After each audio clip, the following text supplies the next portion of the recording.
जवळपास 10वी-11वीतच मी ठरवलं होतं. कारण त्याचं खूप अट्रॅक्शन वाढलं होतं आणि हे नेमकं काय आहे? ही कला काय असते? कारण त्या काळामध्ये काय कळणार होतं? तंबोरा घरात आलेला होता. आई म्हणायची, की "तू सा लाव." आता सा लाव म्हणजे काय करायचं हे मला काही कळायचं. मग मी विचार केला, मी काय झाले असते? तर मग मला असं वाटलं, की मी इंग्रजीची प्राध्यापिका झाली असते. पण ते 2 क्षण वाटलं. तिसऱ्या क्षणाला परत मी गाण्याकडे वळलेली आहे. अंजली मालकर ज्यांनी हिंदुस्थानी अभिजात संगीताचा अभ्यास केला आहे, त्याच्यावर 2 खंड लिहिलेले आहेत.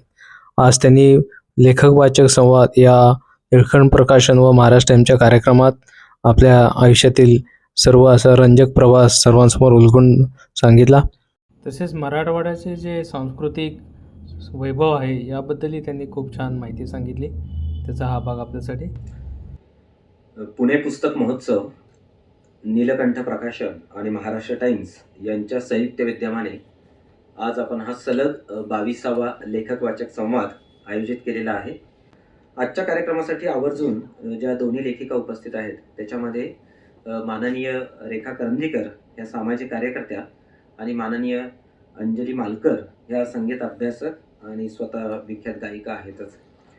आपल्या ज्या दुसऱ्या आजच्या लेखिका आहेत त्यांचं खरं म्हणजे खूप मोठं योगदान हे हिंदुस्थानी अभिजात संगीताचा इतिहास म्हणून आहे.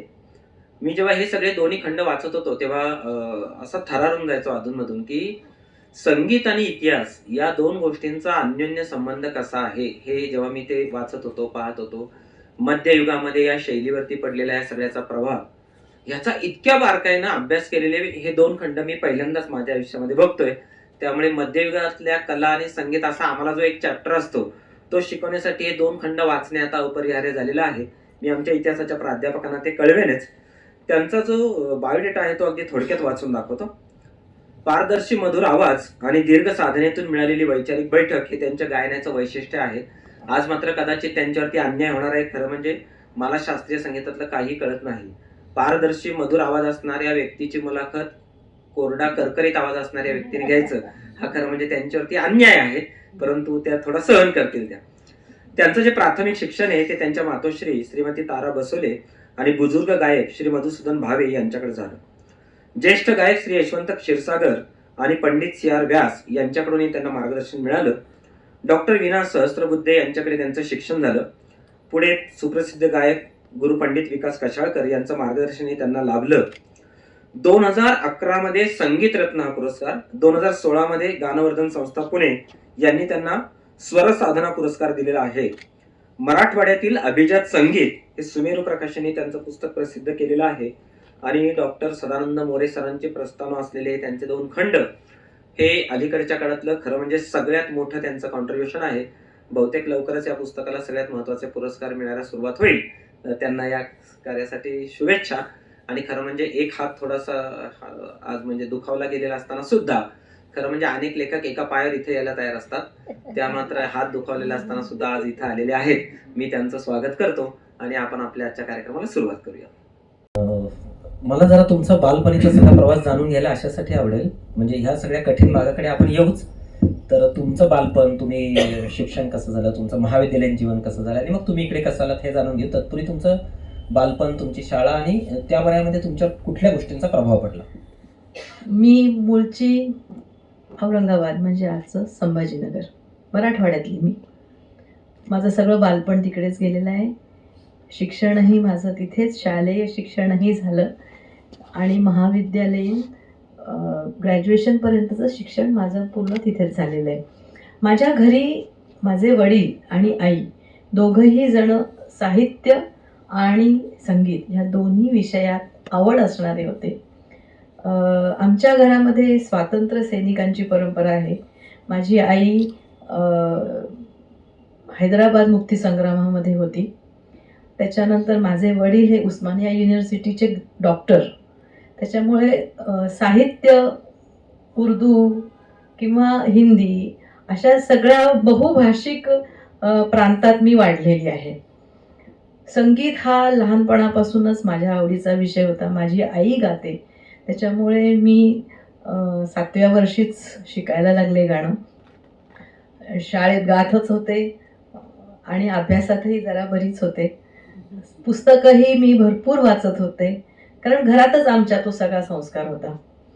आणि कॉलेजमध्ये मग 10वी झाल्यानंतर 10वीला मला फार चांगले मार्क मिळाले. तेव्हाच्या काळामध्ये 75% होते. आणि मग मला वडील विचारायला लागले, की त्यांना वाटत होतं मी डॉक्टर व्हावं, कारण ते स्वतः डॉक्टर होते. तर ते म्हणे, तुला काय वाटतं, तुला डॉक्टर व्हायचं आहे का? पण माझी गाण्याची आवड इतकी वाढलेली होती तोपर्यंत, की मी म्हटलं नाही, मला आर्ट्सच घ्यायचं आहे आणि मला गाणंच शिकायचं आहे. तर अर्थात वडील खूप मोकळ्या विचारांचे होते, त्यामुळे मी गव्हर्नमेंट कॉलेजला गेले. तिथे आर्ट्सला म्युझिक घेतलं आणि ग्रॅज्युएट झाले मी तिथून. पण त्यावेळेला म्युझिक बरोबरच माझं ऑप्शनल इंग्लिश होतं आणि ऑप्शनल संस्कृत होतं. म्हणजे पूर्णपणे कला शाखा ही मी घेतलेली होती. मध्येच कोणीतरी मला म्हणालं होतं, तुम्ही समाजशास्त्र पण घेऊ शकता, मानसशास्त्र वगैरे घेऊ शकता. पण मला खूप चांगला सल्ला माझ्या एका मैत्रिणीने दिला, की तू म्युझिक जर घेणार असशील तर त्याच्याबरोबरीने साहित्य घेतलंस तर त्याचा दोन्हीचा फायदा तुला होऊ शकतो, जो पुढच्या काळात खरंच झाला. म्हणजे मी अपेक्षित नव्हता केला, पण तो खरंच मला त्याचा खूप मोठा फायदा झालेला आहे. आणि अशा माझ्या सगळ्या बालपणीच्या संस्कारांचा जो प्रभाव आहे तो नंतरच्या काळापर्यंत आजपर्यंत तो टिकून आहे. ते त्या पुस्तकामध्ये पदोपदी जाणवतं बरं का. म्हणजे तुम्ही जो साहित्याचा अभ्यास केलेला आहे आणि मग ते इतिहास संशोधनाचा जो भाग आहे त्याच्याकडे मी येणारच आहे. तर तुम्ही तुमच्या महाविद्यालयीन जीवनाविषयी काही सांगितलं नाही, म्हणजे सर समोर बसलेत म्हणून टेन्शन घेतलं की काय? नाही, तसं काही नाहीये. मी खरं तर कॉन्व्हेंटमधली शिकलेली आहे. माझं शिक्षण सेंट फ्रान्सिस स्कूलमध्ये झालं, पण घरामध्ये मराठी संस्कृत असं पूर्णपणे मराठी वातावरण होतं. त्यामुळे महाविद्यालयामध्ये तसं पाहिलं तर मी एकटीच होते माझ्या वर्गामध्ये. म्युझिकला कोण येणार ना तसं. तर एकच मी शिकायला. ऑप्शनल इंग्लिश हा विषय कसा चांगला विषय आणि त्या काळातला स्कोरिंग विषय आणि लगेच नोकरी मिळेल असाही विषय होता. पण मुलगी मी एकटीच. त्याच्यानंतर माझं ऑप्शनल संस्कृत होतं, त्याला तर लांबून लांबून सुद्धा लोक कोणी येणार नाहीत, त्याच्यामुळे त्याला सुद्धा मी एकटीच. त्यामुळे सगळ्या वर्गांमध्ये एकमेव मी असल्यामुळे सगळ्या प्राध्यापकांचं माझ्याकडे फार जातीने लक्ष असायचं. त्याच्यामुळे मी काय बुडवू शकायचं तास नाही, बुडवता नाही आले. एकही नाही. आणि तसं मला बुडवावे वाटलेही नाही, कारण फार माझे चांगले होते सगळे प्राध्यापक आणि त्यांनी खरोखरच मला गोडी लावली ह्या तीनही विषयांची. वा वा. नाही मी हा प्रश्न अशासाठी विचारला होता की कॉलेजमधले जीवन हे तसे आपल्या आयुष्यातले कापूर दिवस असतात, इतक्या चटकन उडून जातात की आपल्या लक्षात येत नाही. आयुष्यभर पुढे पश्चाताप होतो त्यांचा, की खरं त्या दिवसांचा आस्वाद घ्यायला होता, म्हणून मी हा प्रश्न विचारला. आणि तुम्ही मगाशी जे सांगितलं की तुम्हाला 75% पडले, ते मला सहज आठवलं, अरे आपल्याला याचे उलटे सुद्धा पडले नव्हते. मी आपल्या मनातल्या मनात विचार करत होतो. पण तुम्ही जो सगळा अभ्यास केला तो भारीच आहे.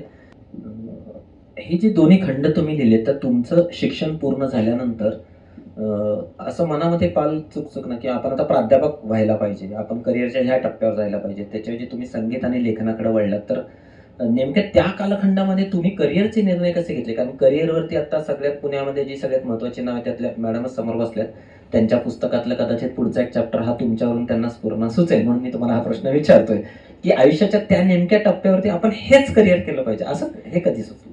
नाही, करिअर हा शब्द माझ्या कुठल्याच टप्प्यावर आला नाही खरं सांगू तर. कारण ग्रॅज्युएशन माझं औरंगाबादला झाल्यानंतर एकतर मी खूप संमिश्र अशा कल्चरमध्ये वाढलेली आहे, की आम्ही घराबाहेर पडलो की हिंदी बोलायचो आणि शाळेमध्ये इंग्रजी बोलायचो. त्यामुळे ह्या तिन्ही कल्चरचा मला फारच जवळून माझा संबंध होता आणि गाणं हे माझ्यासाठी खूपच प्रिय गोष्ट होती. तर ग्रॅज्युएशन झाल्यानंतर पोस्ट ग्रॅज्युएशन करायला मी मुंबईला आले, मुंबईच्या SNDT मध्ये आले. तोपर्यंत माझ्या मनात पक्क झालेलं होतं की गाणं म्हणजे काय. आता क्लासिकल म्युझिक शिकायचं म्हटल्यानंतर एक विशिष्ट वर्गच क्लासिकल म्युझिक ऐकतो किंवा शिकतो. तर माझ्या घरात होता संस्कार तो, पण तेच करायचं हे जवळपास 10वी 11वीतच मी ठरवलं होतं. कारण त्याचे खूप अट्रॅक्शन वाढलं होतं. आणि हे नेमकं काय आहे, ही कला काय असते? कारण त्या काळामध्ये काय कळणार होतं? तंबोरा घरात आलेला होता. आई म्हणायची की तू सा लाव. आता सा लाव म्हणजे काय करायचं हे मला काही कळायचं नाही. पण त्याच्याविषयीचं आकर्षण मात्र वाढलं होतं. आणि मग मी विचार केला की ह्याचा शोध घेतला पाहिजे, की मला एवढं आकर्षण का वाटतंय गाण्याचं. मला कोणी काही आग्रह केला नाही. म्हणून मग मी मुंबईला गेले. मुंबईला SNDT मध्ये प्रभात्रे आमच्या हेड ऑफ द डिपार्टमेंट होत्या. तिथे त्यांनी पोस्ट ग्रॅज्युएशनला इतका सुंदर असा सिलेबस होता. त्याच्यामध्ये संगीताचे मानसशास्त्र, संगीताचे समाजशास्त्र, संगीताचे सौंदर्यशास्त्र, शिक्षणशास्त्र अशा अनेक प्रकारच्या संगीताशी संदर्भित पण इतर विषयांना व्यापणाऱ्या अशा ह्या सगळ्या विधा त्यांनी ठेवलेल्या होत्या. आणि मी हुशारच होते आधीपासून. त्याच्यामुळे मला ह्या सगळ्या गोष्टी भयंकर आवडल्या आणि त्याचा मी खूप चांगला अभ्यास केला. त्याच्यामुळे करिअर म्हणून आता काहीतरी मी प्राध्यापक व्हायला पाहिजे किंवा मी अजून काहीतरी व्हायला पाहिजे असा विचार न करता मला अभ्यास किती चांगला करता येऊ शकेल गाण्याचा, मी गाणं चांगलं मांडू शकेल का. कारण गाणं काय आहे, गाणं इज अन एक्सप्रेशन, ती एक अभिव्यक्ती आहे. मग अभिव्यक्ती तुम्ही शब्दातनं मांडता काय किंवा संगीतातनं मांडता काय, ती तुमची अभिव्यक्ती जर चांगल्या प्रकारे मांडली गेली तर ती लोकांपर्यंत पोहोचणार. अशी मला एक साधारणतः जाणीव झालेली होती. त्याच्यामुळे शब्द हे फार अचानकच आले माझ्याकडे. मी वाचन खूप केलेलं होतं पण लिहायचा प्रसंग माझ्या आयुष्याच्या जवळपास 40-50ला आला. तोपर्यंत मी रियाज गाणं एवढंच करत होते. आणि मग मी विचार केला नंतर कधी एकदा मध्ये असं काय वाटलं की अरे फारच गाण्यामुळे खूप वेळच आपला हे झालेला आहे आणि तसं अर्थार्जन त्या मानाने खूप काही झालेलं नाहीये, त्याचा काय विचार करायचा. तर मग मी विचार केला मी काय झाले असते. तर मग मला असं वाटलं की मी इंग्रजीची प्राध्यापिका झाली असते. पण ते 2 क्षण वाटलं, तिसऱ्या क्षणाला परत मी गाण्याकडे वळलेली आहे. वा. नाही म्हणजे आम्ही जे सगळे आर्ट्स, कॉमर्स, सायन्सचे विद्यार्थी असतात ना, म्हणजे मी इतिहासाचा शिक्षक आहे देसाई कॉलेजमध्ये. तर आमच्याकडे अभ्यासाची काय पद्धत असते, पुस्तकं घ्यायची, ती वाचायची, संदर्भ ग्रंथाचे वाचायचे, त्याच्या नोट्स काढायचे आणि ते परीक्षेमध्ये लिहायचं. गाण्याच्या बाबतीमध्ये अभ्यासाच्या काही वेगळ्या पद्धती असतील ना, तो अभ्यास तुम्ही कसा केला? गाण्याच्या मध्ये वेगळ्या पद्धती म्हणजे एकतर गुरुमुखी कला आहे. त्याच्यामुळे 1 to 1 तुमचं गाणं गुरुच्या समोरच असतं. कारण ध्वनी किंवा साऊंड हा जो आहे ना हा अतिशय एक खूप महत्त्वाचा फॅक्टर आहे आपल्या भारतीय संगीतातला. कारण असं म्हणतात की ओंकारापासूनच जगाची निर्मिती झालेली आहे, इथपर्यंत या साऊंडचा विचार केलेला असतो. त्याच्यामुळे क्लासिकल म्युझिक शिकताना आम्ही इतक्या त्या वरच्या लेवलपर्यंत आम्हाला आमचे गुरुजन नेतात. दुसरी गोष्ट अशी आहे की जिथे शब्द संपतात तिथे संगीत सुरू होतं. सूर सुरू होतात जेव्हा शब्द संपतात. मग जेव्हा आम्ही गाणं शिकत असतो तेव्हा आमचे गुरु जेव्हा आम्हाला सांगत असतात, काय सूर सांगत असतात, तर त्या सुराच्या खोलात जायला शिकतो. ते रे का ग का म का प हे महत्वाचं नाहीये, तो येणारा नाद तुमच्या हृदयापर्यंत पोचतोय का ह्याचा एक कुठेतरी जाणीव म्हणता येईल. अशा प्रकारची जाणीव निर्माण गाण्यामध्ये होत असते. आणि म्हणूनच ही रोज रोज रोज करायची कला आहे. आमचे गुरुजी म्हणायचे की काय तू जेवलीस का, म्हटलं हो. तर रोज जेवतेस का, म्हटलं हो. का बरं, एक दिवस जेवली नाही तर काय होईल, नाही भूक लागेल. मग तशी गाण्याची भूक लागली पाहिजे, रोज गाणं म्हटलं पाहिजे. आज गायले उद्यानी गायले परवानी गायले असं नाही चालणार, रोजच्या रोज गायला पाहिजे. हा एक अंगवळणी पडतो. आपण जसे दात घासतो तसे रोज गाणं म्हणायला पाहिजे, हे एक अंगवळणी पडणारी गोष्ट आहे. विनोबा त्याला सातत्य योग असा शब्द वापरायचे की रोज तेच काम केलं पाहिजे. ग्रेट, खूपच छान. परत आता मॅडमकडे येऊयात. तुम्ही तुमच्या महाविद्यालयीन जीवनाविषयी काही सांगितलं नाही, म्हणजे सर समोर बसलेत म्हणून टेन्शन घेतलं की काय? नाही, तसं काही नाहीये. मी खरं तर कॉन्व्हेंट मधली शिकलेली. माझं शिक्षण सेंट फ्रान्सिस स्कूलमध्ये झालं, पण घरामध्ये मराठी संस्कृत असं पूर्णपणे मराठी वातावरण होतं. त्यामुळे महाविद्यालयामध्ये तसं पाहिलं तर मी एकटीच होते माझ्या वर्गामध्ये. म्युझिकला कोण येणार ना तसं. तर एकच मी शिकायला. ऑप्शनल इंग्लिश हा विषय कसा चांगला विषय आणि त्या काळातला स्कोरिंग विषय आणि लगेच नोकरी मिळेल असाही विषय होता. पण मुलगी मी एकटीच. त्याच्यानंतर माझं ऑप्शनल संस्कृत होतं. त्याला तर लांबून लांबून सुद्धा लोक कोणी येणार नाहीत. त्याच्यामुळे त्याला सुद्धा मी एकटीच. त्यामुळे सगळ्या वर्गांमध्ये एकमेव मी असल्यामुळे सगळ्या प्राध्यापकांचं माझ्याकडे फार जातीने लक्ष असायचं. त्याच्यामुळे मी काय बुडवू शकायचं नाही. तास बुडवता नाही आले. एकही नाही. आणि तसं मला बुडवावे वाटलेही नाही, कारण फार माझे चांगले होते सगळे प्राध्यापक आणि त्यांनी खरोखरच मला गोडी लावली या तीनही विषयांची. वा वा. नाही मी हा प्रश्न अशासाठी विचारला होता की कॉलेजमधले जीवन हे तसे आपल्या आयुष्यातले कापूर दिवस असतात. इतक्या चटकन उडून जातात की आपल्या लक्षात येत नाही. आयुष्यभर पुढे पश्चाताप होतो त्यांचा, की खरं त्या दिवसांचा आस्वाद घ्यायला होता, म्हणून मी हा प्रश्न विचारला. आणि तुम्ही मगाशी जे सांगितलं की तुम्हाला 75% पडले, ते मला सहज आठवलं, अरे आपल्याला याचे उलटे सुद्धा पडले नव्हते. मी आपल्या मनातल्या मनात विचार करत होतो. पण तुम्ही जो सगळा अभ्यास केला तत्पूर्वी परत तुमच्याकडे येतो. सुमेरू प्रकाशनचं जे पहिलं पुस्तक तुम्ही लिहिलं, तर ह्या सगळ्या वाटचालीमध्ये आपण पुस्तक लिहावं हे कसं वाटलं आणि तुम्ही ते पुस्तकासाठी कसा अभ्यास केला? नंतर मग मी या 2 खंडांकडे येतो. पुण्याला शिक्षण झाल्यानंतर आमची बदली औरंगाबादला झाली. मालकर तेव्हा संपादक झाले आणि तिथे मी SB कॉलेजला प्राध्यापिका म्हणून रुजू झाले. तर तिथे संगीत विषय संगीतातच मी MA केलं आणि त्याच्या पुढे सगळं संगीतातच केलं. तर तिथे शिकवत असताना नेटची परीक्षा असते सगळीकडे. तर नेटची परीक्षा देताना अनेक पुस्तकं मी त्यावेळेस वाचली आणि मला लक्षात आलं तेव्हा की मराठवाड्याचा जो भाग आहे, देवगिरी, विशेषतः दौलताबादचा भाग, तिथे संगीत रत्नाकर नावाचा एक खूप मोठा संदर्भ ग्रंथ लिहिला गेला 13व्या शतकामध्ये, यादव काळात. आणि तो ग्रंथ इतका मोठा आहे की तो आजही कर्नाटक संगीत आणि हिंदुस्थानी संगीत ह्या 2 संगीत पद्धती 14व्या शतकापासून वेगळ्या वेगळ्या व्हायला लागल्या होत्या. आणि त्याचं मूळ जे आहे ते मूळ हा मराठवाडा आणि दौलताबादचा भाग आहे. त्यामुळे मी अनेक वेळेला म्हणते की हिंदुस्थानी संगीताची सुरुवात कुठे झाली तर पुणे मुंबईला नाही, तर ती झाली दौलताबादला देवगिरी किल्ल्याच्या तिथे संगीत रत्नाकराच्या काळापासून. तर हा जेव्हा मी पहिल्यांदा वाचल्यानंतर मला अतिशय मोठा आनंद आणि धक्का अशा दोन्ही गोष्टी झाल्या.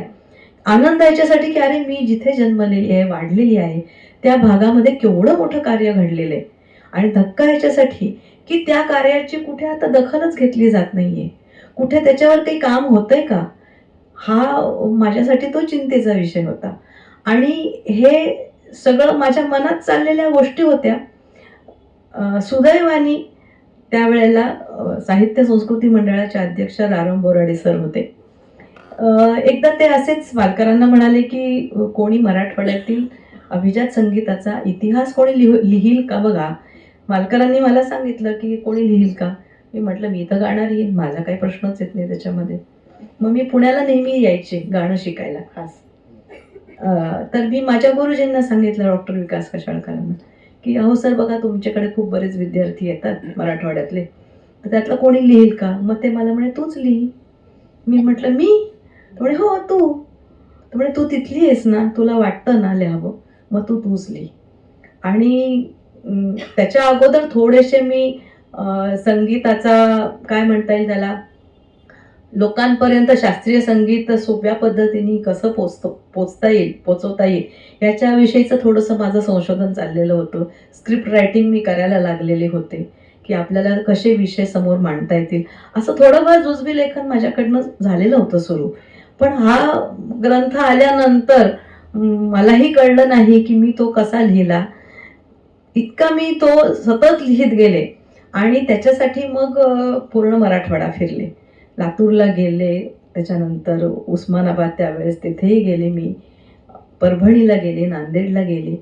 मराठवाड्यात तर होतेच. मला खूप चांगल्या मोठ्या अभ्यासकांनी खूप मदत केली. प्रभाकर मांडे त्यांनी केली, ब्रह्मानंद देशपांडे यांनी खूप मदत केली, मोरवंचीकरांनी केली मदत, अशा अनेक मोठ्या इतिहास तज्ज्ञांनी आपणहून येऊन मला खूप मदत केली. मी ज्या ज्या गावी गेलेली आहे त्या त्या गावी लोक यायची आणि मला आपणहून सांगायची की बघा बरं का, ह्या 19व्या शतकाच्या वेळेस आमच्या वाडवडिलांनी कशा कशा प्रकाराने हिंदुस्थानी संगीताचा प्रचार केलेला आहे. दिवे नसले तरी सुद्धा आम्ही कंदिलामध्ये बसून विष्णू दिगंबर पलुसकरांचे आणि भातखंड्यांचे पुस्तकांचं वाचन केलेलं आहे. आम्हाला येत नसतानाही आम्ही पुस्तकातनं बंदिशी मुलांना शिकवलेले आहेत. ते वसंतराव पाटील परभणीचे, ते तर म्हणायचे की आम्ही दिवाळी पहाट नावाचा कार्यक्रम तेव्हा ते करायचे आणि मग कलाकार आला की त्यांच्या स्वागतासाठी सभागृहापर्यंत पणत्या लावायचे. इतक्या आनंदाने आणि इतक्या मनापासनं कलाकारांचं स्वागत मराठवाड्याने केलेलं आहे. हे मला प्रत्येकाने अतिशय मनापासून सांगितलं आणि मग माझ्या असं लक्षात आलं की खरी कलाकार मंडळी तर हीच आहेत की ज्यांनी एवढा प्रसार केला. बरं, त्यांना काय मिळणार होतं त्याच्यातनं? काहीच मिळणार नव्हतं. त्यांचे पदरचे पैसे घालून करणार होते. तेव्हा काही प्रायोजक नाही का, तिकीट नाही का, काही नाही. पण कुठली तरी आपला ठेवा आहे आणि आपण लोकांपर्यंत वाटतो आहोत. ही गोष्ट मला त्या पुस्तकाच्या दरम्यान स्पर्शून गेली. अतिशय मी विनम्र झाले या सगळ्या लोकांपुढे. नांदेडला अण्णासाहेब गुंजकर नावाचे खूप मोठे संगीतज्ञ होते. काय होते ते तर परभणीमध्ये एक टेलरिंगचं काम करणारे शिंपी होते. त्यांना गाण्याची कुठून तरी आवड लागली. त्यांना ती आवड लागल्यानंतर तिथल्या मोठ्या मोठ्या गना आंबेकरांसारख्या मोठ्या साहित्यिकांनी त्यांना नांदेडला नेलं. काय रे तू काय करतो परभणीमध्ये, चल नांदेडला. मग नांदेडला गेल्यानंतर त्यांनी स्वयं शिक्षण घेतलं संगीताचं. इकडून तिकडून तिकडून इकडून, काय रेडिओ तर चालू होता, रेडिओवरची गाणी ऐकायची. असं करून परीक्षा देऊन त्यांनी एक मोठं विद्यालय संगीताचं त्या काळामध्ये तिथे चालू केलं आणि अतिशय त्याचा एक खूप मोठा सहभाग त्या विद्यालयाचा प्रचाराचा झाला. त्यावेळेस उद्घाटनाला पु ल देशपांडे आलेले होते. अशा अनेक गोष्टी मला ह्या लोकांमध्ये फिरून कळाल्या आणि मग त्या मलाही माहिती नाही, ते नकळत माझ्या हातातून ते शब्द निघत गेले आणि मराठवाड्यातील अभिजात संगीत नावाचं पुस्तक 700 वर्षाचा तो इतिहास आहे. मला वाटतं कदाचित माझ्या मनातलं सगळं इतिहासाचं कोडं तिथेच उलगडलं असावं आणि तो मी लिहिला. पहिला एक चॅप्टर मी लिहून दिला, कारण नवीन होते मी लिहिणारे. बोराडे सर म्हणे तुमचा एक चॅप्टर दाखवा मला. मग मी दाखवल्यानंतर ते म्हणे बरे लिहिता की तुम्ही, लिहा म्हणे पुस्तक आता. आणि मग मी लिहित गेले आणि ते पुस्तक नंतर 2005 साली प्रकाशित झालं. मलाही माहित नव्हतं मी पुस्तक लिहू शकते, पण ते आलं खरं. वा, ग्रेट. खरं म्हणजे ब्रह्मानंद देशपांडेंचा देवगिरीच्या इतिहासाचा अभ्यास केल्याशिवाय आपल्याला देवगिरीचा इतिहास कळत नाही. मोरवंचीकरांचा तर महानुभावाचा खूप मोठा अभ्यास होता. त्यांनी आता महदांबेचा उल्लेख केला ताईंनी, तर महदाईसेच्या अनेक ढवळ्या त्यांनी मला सांगितल्या आणि त्या कशा रागात गायल्या जात होत्या हे सुद्धा त्यांनी मला सांगितलं होतं तेव्हा. भाग्यवान आहात तुम्ही. मी नेहमी अनेकदा असं सांगतो की आम्ही जे इतिहासाचे अभ्यासक आहोत तर इतिहासामधलं खरं चांगलं सगळ्यात कॉन्ट्रीब्युशन ना हे नॉन हिस्ट्रीच्या लोकांचं आहे. त्यांनी सगळ्यात चांगले ग्रंथ लिहिलेले आहेत. तर माझा हा सिद्धांत पुन्हा पुन्हा पुन्हा पुन्हा खरा ठरवायचं काम पुण्यातले अनेक लोक करत असतात. आज पुन्हा एकदा त्याच्यावरती शिक्कामोर्तब झालं. अनेकदा माझी अवस्था अशी झाली की मी थबकलो. काही ठिकाणी तर तुमची वाक्य एवढी भारी. उदाहरणार्थ तुम्ही एके ठिकाणी राष्ट्रीय संगीत असा शब्द वापरलेला आहे. आता काही काही शंका मी विचारतोच यातल्या, परंतु हे पुस्तक लिहिल्यानंतर हिंदुस्थानी अभिजात संगीताचा इतिहास खरं म्हणजे तुम्ही एकीकडे प्रादेशिक इतिहास लिहिला आणि आता तुमची जी हनुमान उडी आहे ती राष्ट्रीय इतिहासाकडे गेली की तुम्ही लोकलकडून ग्लोबलकडे जायच्या टप्प्यांवरती हिंदुस्थानी अभिजात संगीताचा इतिहास लिहिला. तर हे दोन खंड मुळात हा विषय कसा सुचला याच्यासाठी प्रदीर्घ मला असं वाटतं की होते तुम्हाला प्रचंड काळ तयारी करावी लागेल. तुमची बिब्लिओग्राफी एवढी जबरदस्त आहे की दोन्ही खंडांच्या बिब्लिओग्राफी एकत्र केल्या तर होते की एक छोटी पुस्तकच होईल, एवढी प्रचंड बिब्लिओग्राफी आहे त्याची. तर हा विषय कसा सुचला? पुण्यात परत आलो आम्ही औरंगाबाद नंतर, तर माझं शिक्षण चालूच होतं. कारण गाण्यामध्ये कसं आहे की आपण शिकाल तेवढं कमीच असतं. ते आम्ही कितीही वर्ष शिकू शकतो, अगदी मरेपर्यंत शिकू शकतो. म्हणजे असं म्हणतात की आयुष्यभर शिकायचं असतं वगैरे, पण खरोखरच आम्ही आयुष्यभर शिकत असतो.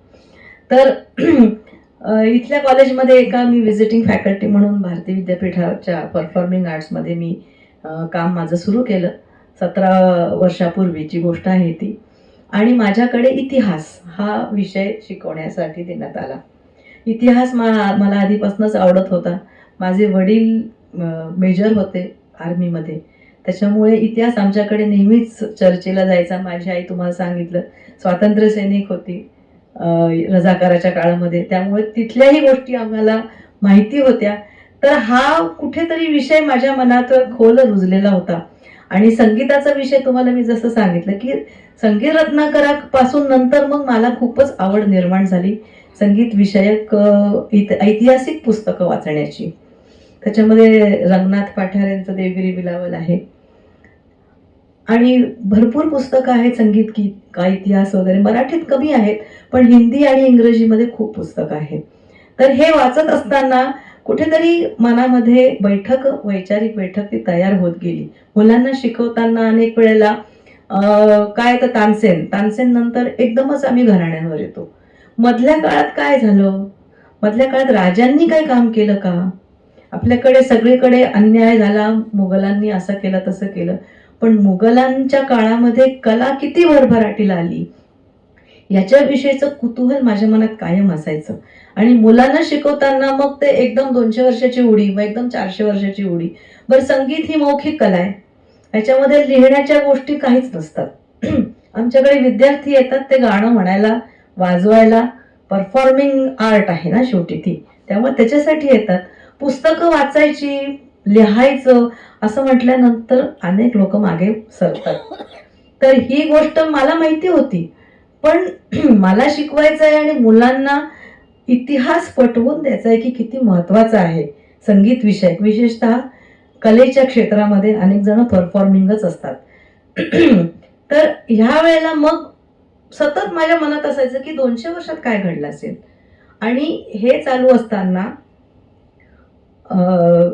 साहित्य संस्कृती मंडळात बाबा भांड अध्यक्ष होते, त्यांनी मला निरोप दिला की तुम्ही 2005 साली मराठवाड्यातील अभिजात संगीत प्रांतिक इतिहास तुम्ही लिहिला, आता 2018 साली तुम्ही संपूर्ण हिंदुस्थानी संगीताचा इतिहास लिहाल का. तर ते तर खरं तर खूप मोठं चॅलेंज होतं माझ्यासाठी, कारण हिंदुस्थान म्हटल्यानंतर काही तो लहान नाही आहे. अनेक राज्य आहेत, अनेक त्या काळापासून आणि 13व्या शतकापासून 1947. हे कशासाठी, तर मध्ययुगीन काळ होता. मध्ययुगीन काळाचा इतिहास लिहिला जावा अशी साहित्य संस्कृती मंडळाला वाटत होतं. आणि त्यांनी त्याच्यासाठी मला तो प्रकल्प दिला. आणि कदाचित माझ्या मनात असणार आहे ती गोष्ट की आपण काहीतरी केलं पाहिजे, आणि मी त्याला होकार दिला. होकार दिल्यानंतर मला प्रश्न पडला आता काय करायचं, कारण सुरुवात कुठून करू. 13वं शतक ठीक आहे, पण कुठल्या भागातनं, काश्मीरपासून करू का महाराष्ट्रातनं करू का आसामवरनं करू का अजून अफगाणिस्तानावरनं करू.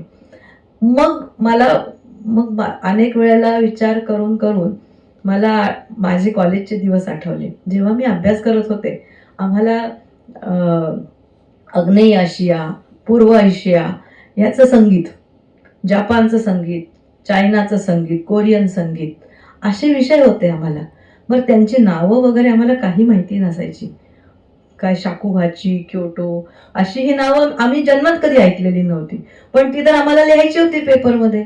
म्हणून मग मी त्यावेळेला काय केलं होतं MA ला असताना की मी तक्ता तयार केला होता. आणि मग जपान, चीन, कोरिया अशी नावं टाकून मग कुठलं वाद्य, तारेचं वाद्य काय, याचं नाव काय, असा तो तक्ता तयार केला होता. ते मला एकदा असाच विचार करत असताना मला आठवलं की मी तक्ता तयार केला होता, तर तसाच तक्ता आपण आता करूया असं वाटलं. आणि मग मी 13वं, 14वं, 15वं, 16वं, 17वं, 18वं, 19वं आणि 1947 असे त्याचे बरोबर रकाने केले. आणि मग राजा कुठला, मग त्यातला ग्रंथ कुठला, मग कलाकार कुठला, मग त्याच्या वेळेला म्युझिकल फॉर्म कुठला होता त्या काळामध्ये, त्या काळामधली सामाजिक परिस्थिती काय होती, असे सगळे मी फिल इन द ब्लँक्स असे भरत गेले. आणि त्याच्यामुळे एक सांगाडा असा तयार झाला. आणि मग तो भरण्याचं काम मात्र मग मला करण्यामध्ये अजून जास्त हुरूप आला, जरा उत्साह आला. आणि तेवढ्यातच 2019च्या डिसेंबर नंतर लॉकडाऊन सुरू झाला आणि सगळं बंद झालं. मग आता मी लिहिणार कसं? तर सुदैवाने असं म्हणतात ना, दरवाजा बंद झाला की खिडक्या उघडतात. तर कम्प्युटरची खिडकी उघडली आणि कम्प्युटरच्या खिडकीमधनं अनेको रिसर्चच्या वेबसाईट्स, अनेक पुस्तकांचे रिव्ह्यूज किंवा त्यांची अशी पानं असतात. हे पुस्तक तुम्हाला आकर्षित करण्यासाठी ते 10-15 पानं देतात आणि त्याच्यानंतर ते पुस्तक आता तुम्ही विकत घ्या असं म्हणून येतं. पण त्या 10-15 पानांमध्ये सुद्धा इतक्या गोष्टी मला मिळाल्या होत्या. तर त्याच्यामुळे मला बऱ्याचशा गोष्टी अनेक वेळेला मी मनात युरेका युरेका म्हणत गेलेली. खूपदा असं झालं की अरे हे कसं, अरे हे कसं, अरे हे कसं. आणि दुसरी गोष्ट अशी की पब्लिक डोमेनमध्ये अनेक पेंटिंग्स आहेत. म्हणजे हे पुस्तक लिहिताना मला पेंटिंग्सचा सुद्धा खूप उपयोग झालेला आहे. मुघल काळामध्ये अनेक पेंटिंग्स जे आहेत त्याच्यामध्ये आपल्याला वाद्यांची चित्र दिसतात, वाद्य वाजवणारी माणसं दिसतात, त्यांची पेंटिंग्स केलेली, ज्यांनी कोणी केलेली आहे त्यांची पण नावं आहेत. तर ह्या पेंटिंग्समधनं सुद्धा मला बऱ्याचशा जागा भरायला मला खूप मदत झालेली आहे. अजून 2 पुस्तकांची मी नावं तर नक्कीच घेईन. त्याच्यामध्ये कॅथरीन स्कॉफिल्ड नावाच्या बाई आहेत. त्या लंडनच्या हिस्ट्रीच्या प्राध्यापिका आहेत आणि मुघल म्युझिकच्या त्या अथॉरिटी आहेत. तर त्या बाईंनी 13 to 20th century books on music, research papers on music असं पुस्तक मला माझ्या गुरुजींनी दाखवलं आणि म्हणजे मी वेडी झाले. ते पुस्तक 2000 रुपयाचं आहे. जवळपास 900-800 पानी आहे आणि त्याच्यामध्ये अनेक लोकांनी रिसर्च पेपर्स आपले छापलेले आहेत त्याच्यात. तर ते तर मला म्हणजे इतकी मजा आली ते सगळं वाचताना. त्या बाईंनी इतका अभ्यास केलेला आहे हिंदुस्थानी संगीताचा आणि विशेषतः मुघल संगीताचा. अकबर काळ, शहाजहाचा काळ, जहांगीराच्या काळात काय झालं आणि त्यांनी रेफरन्स बुक्सची नावं दिली. मग एकदा ते वाचल्यानंतर ते रेफरन्स बुक्सची नावं घ्यायची, त्या रेफरन्स बुक्सची नावं परत वेबसाईटवर बघायची, त्यांनी केलेले रेफरन्स बुक्सची परत नावं बघायची.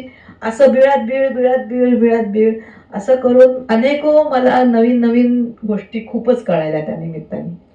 तुम्ही इतकं वेळ जे बोलताय ना ते सगळं तुम्ही हिस्टोग्राफीवरती बोलताय. खरं म्हणजे या 2 खंडांना तुम्ही एक प्रस्तावनाच आणखी घालायला भेटते की ह्याची इतिहास लेखन पद्धती काय आहे.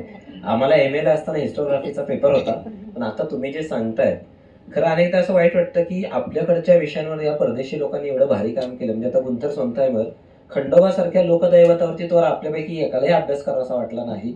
हा जर्मन मनुष्य आला आणि जेव्हा त्यांनी आपल्याला सांगितलं की अरे हा तुमचा देव सगळ्यात मोठ्यापैकी आहे बरं का, तेव्हा आपले डोळे उघडतात. आता तुम्ही जे काही सगळं सांगताय ते इतकं भारी आहे की ते परदेशातून लोक येतात, आपल्या इतक्या विषयांचा बारकाईने अभ्यास करतात. तर ते जबरदस्त आहे सगळं. वा, भाग्यवान आहात तुम्ही. तुम्हाला असं सगळी अलिबाबाची बुवाच खरं म्हणजे करोनाच्या काळात तुमच्यासाठी. मगाशी तुम्ही तानसेन बद्दल बोललात आणि एकच वाक्य बोलून आपण एकदम पुढे गेलो. एक अडाणी प्रेक्षक म्हणून मला तुम्हाला असा एक प्रश्न विचारायचा. मला संगीतातलं काही कळत नाही. आमच्या वर्गामध्ये आता खूप संगीता नावाच्या मुली आहेत, त्यांना पण मी हे सांगतो की मला संगीतातलं काही कळत नाही. तर ते हिंदी सिनेमामध्ये मी बघितलं होतं की तो गायला लागतो आणि मग तो दीप राग गायला की तो दिवा लागतो, मेघ मल्हार गायला लागला की तो पाऊस पडतो. आता हा प्रश्न का विचारला ते पण सांगतो बरं का. आम्हाला मोहन कर्वेंच्या कन्या फर्ग्युसन कॉलेजला लॉजिक फिलॉसॉफी शिकवायला होत्या.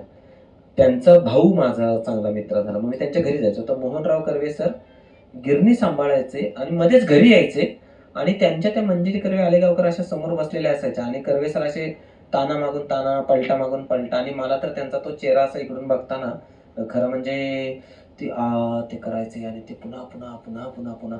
मैफिलीतलं गाणं ऐकायला, रेडिओवरचं गाणं ऐकायला खूप आनंद वाटतो, पण तिथं करून ते ऐकायला लागलं की पुन्हा पुन्हा पुन्हा पुन्हा ही अत्यंत कंटाळवाणी प्रक्रिया वाटते.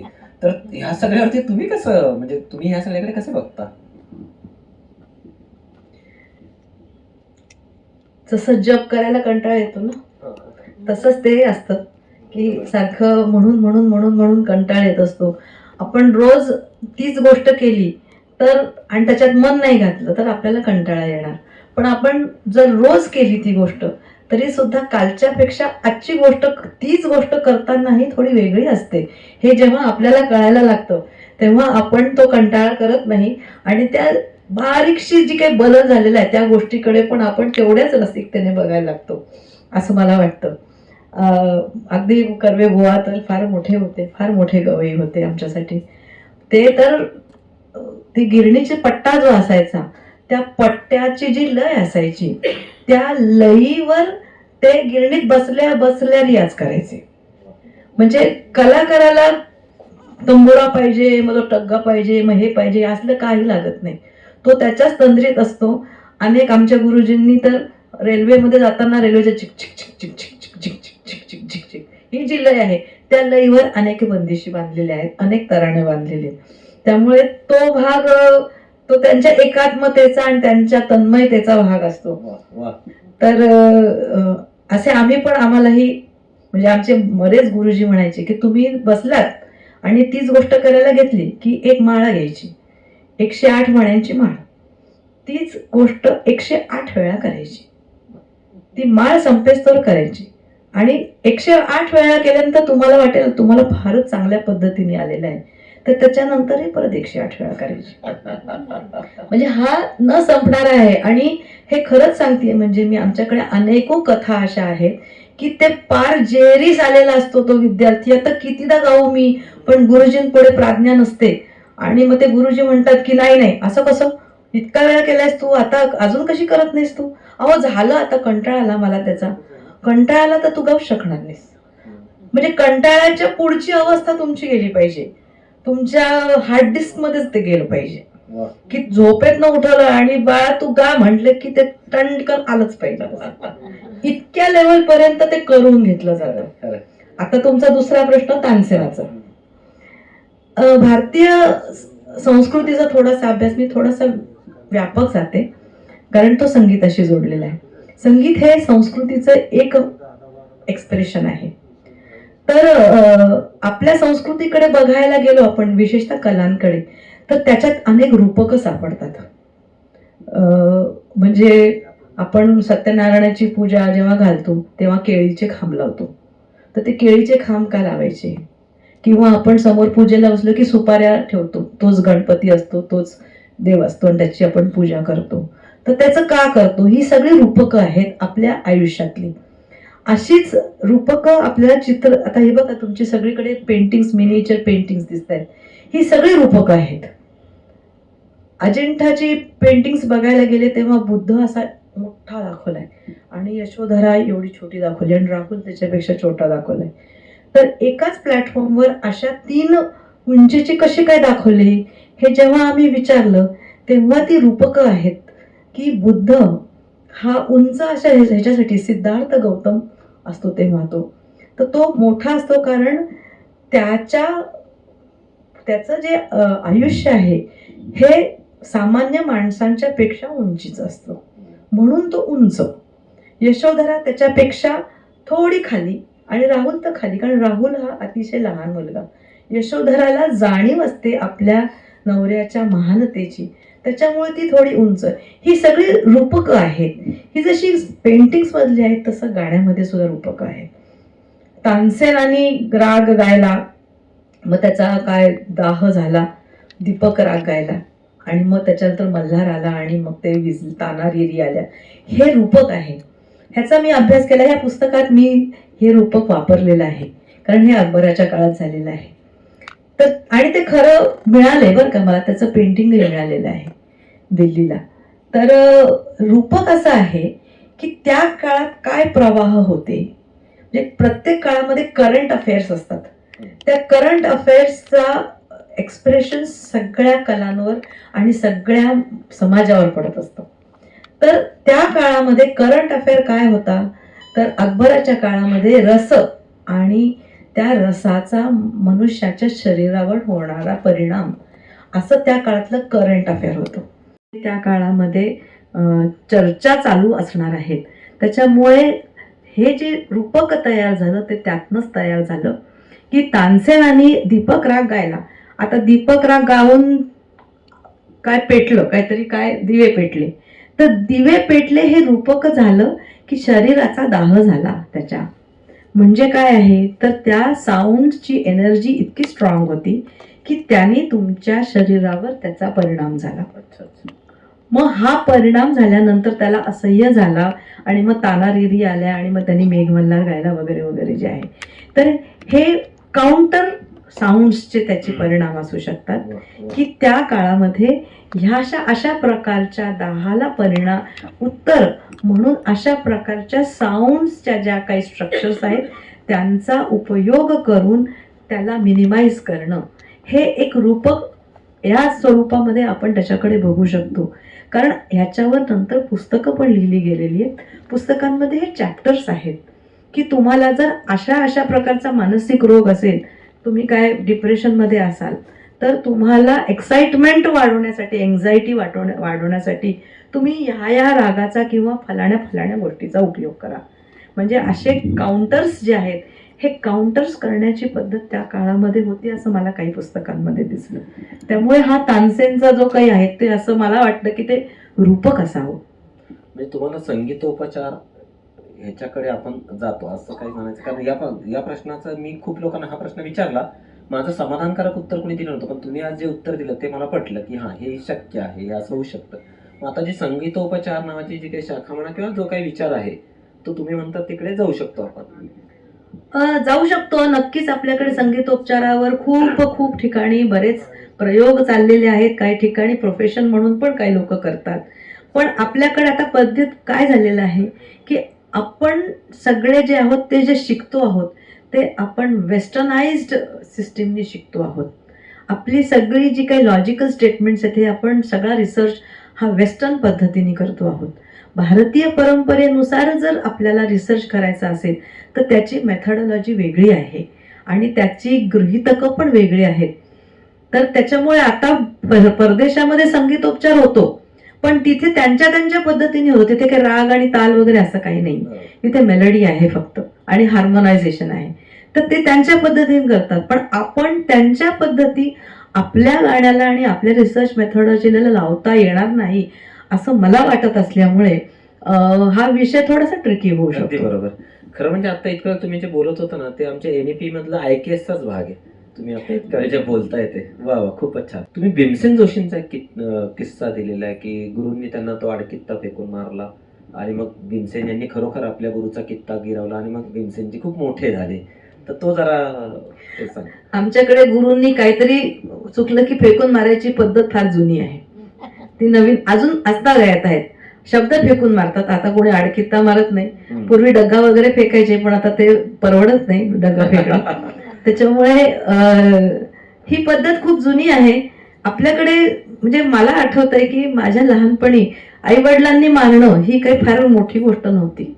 आता आई वडील मारत नाहीत ती गोष्ट निराळी. पण आमच्या वेळेला काय म्हणायचे ते, छडी लागे छमछम विद्या ये घमघम. ते 2-4 फटके मारल्याशिवाय तर काही आपलं पोरग सुधारणार नाही याच्याविषयी सगळ्यांची ठाम श्रद्धा होती. तर गुरु हा शेवटी वडीलच होता किंवा आई म्हणू शकतो आपण. कुठलेही गुरु प्रेमळ वगैरे असे नाहीयेत. कुठल्याच परंपरेमध्ये कुठल्याच शतकामध्ये प्रेमळ गुरु झाले तर त्यांच्याकडे शिष्य टिकूच शकणार नाही कारण ते डोक्यावर बसतील शिष्य. पण गुरु कडक असणं याचे फायदे खूप असतात कारण ते खरं बोलत असतात. सगळ्यात महत्वाची गोष्ट, त्यांना तर भीमसेन जोशींना आडकित्ता मारला त्यांच्या गुरूंनी, सवाई गंधर्व यांनी मारला.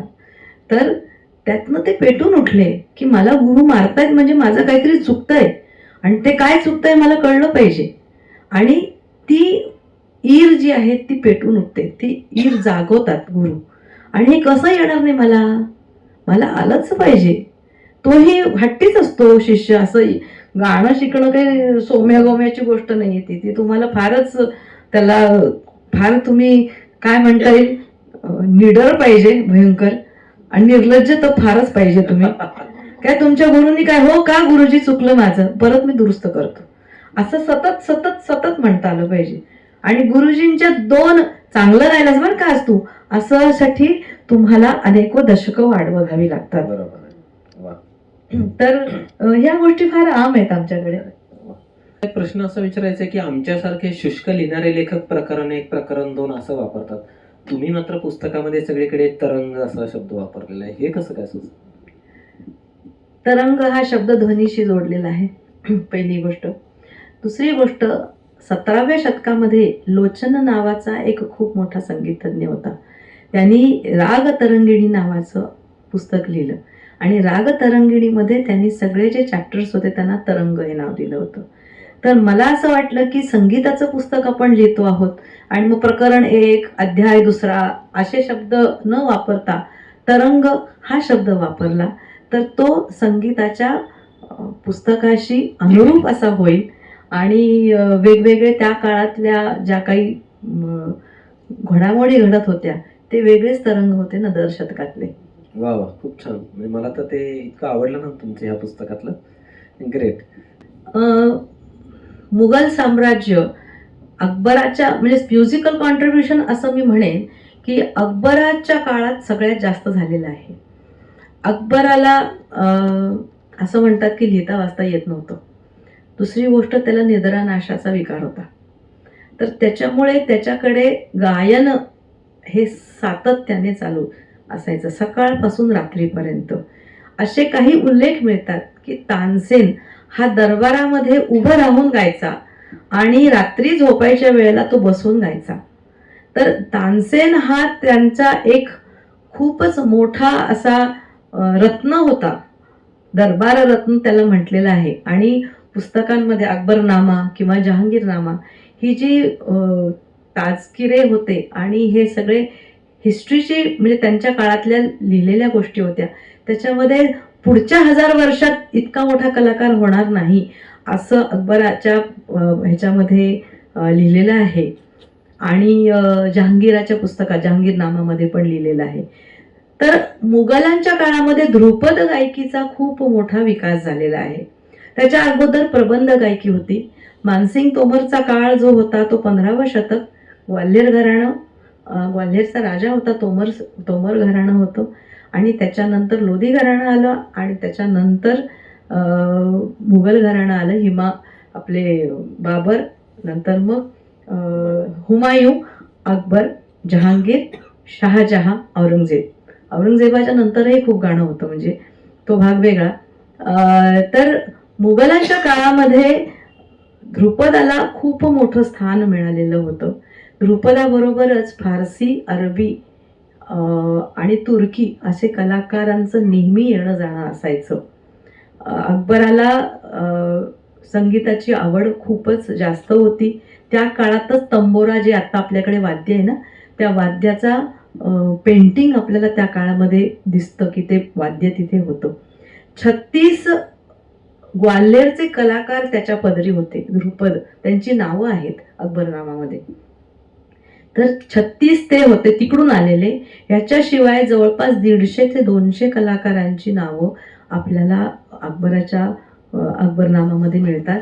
नंतर दुसरी गोष्ट अशी आहे की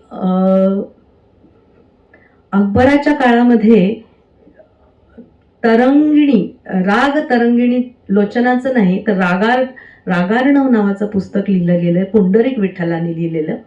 तर तो त्याच्या दरबारात होता. त्यामुळे त्या काळामध्ये फक्त गायकच नव्हे तर संगीत तज्ज्ञ सुद्धा होते. नर्तन निर्णय, राग निर्णय अशा प्रकारची पुस्तकं त्या काळात लिहिली गेलेली आहे. आणि अकबराच्या जे सरदार होते ते सगळे राजस्थानी होते, तिकडचे राजस्थानचे होते. तर हे सगळे कलाकार पुढे राजस्थानला गेलेले दिसतात.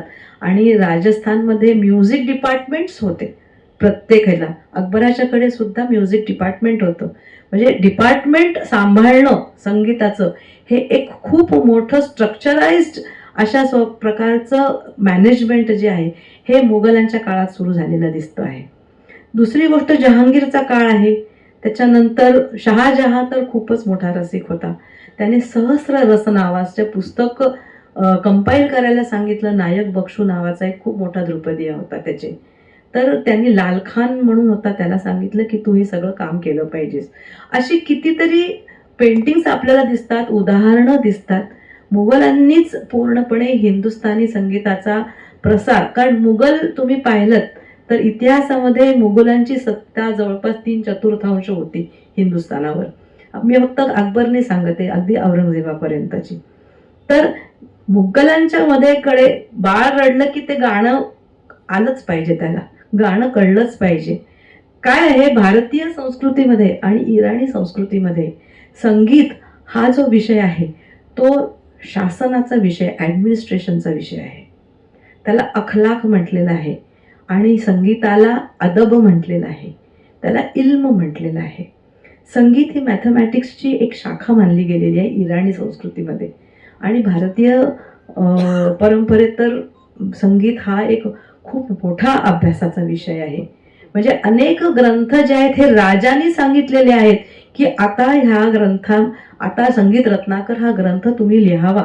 शारंगदेवाला भिल्लमानी सांगितलेलं आहे की हे राजांना कसं कळतं, तर राजा पूर्ण प्रजेच्याकडे काय चाललेलं आहे आणि कंटेम्पररी काय आहे आणि आउटडेटेड काय झालेलं आहे हे लक्ष ठेवून असायचे. सोमेश्वराच्या मानसोल्लासामध्ये एक चॅप्टर पूर्ण म्युझिकवर आहे. ते मानसोल्लास जे लिहिलेलं आहे त्यांनी ते आपल्या मुलासाठी लिहिलेलं आहे गाईडलाईन्स म्हणून, की तू राजा झाल्यानंतर काय काय अभ्यास तू केला पाहिजेस. आर्चरी आहे, घोडेस्वारी आहे, तसंच तू संगीताचाही अभ्यास केला पाहिजेस. ही आपल्याकडची परंपरा होती. त्यामुळे राजाला गाणं कळत नाही आणि कलाकार येऊन गाऊन चाललाय आणि खूप पैसे मिळवून चाललाय असं काही होत नव्हतं. त्या काळामध्ये राजाला बरोबर कळायचं, चांगला कळायचा, वांगला कळायचा. कितीतरी या पुस्तकामध्ये मी उदाहरणं दिलेली आहेत, गोष्टी दिलेल्या आहेत की राजाला कळत होतं की हा गायक चांगला नाहीये, त्याला म्हणालेलं आहे पुढच्या वर्षी ये, तुला अजून चांगलं मोठं बक्षीस देतो, आता तुझा जाण्या येण्याचा खर्च देतो. म्हणजे तेवढंही औदार्य होतं त्यांच्याकडे. तर ही गोष्ट खूप मोठी गोष्ट आहे.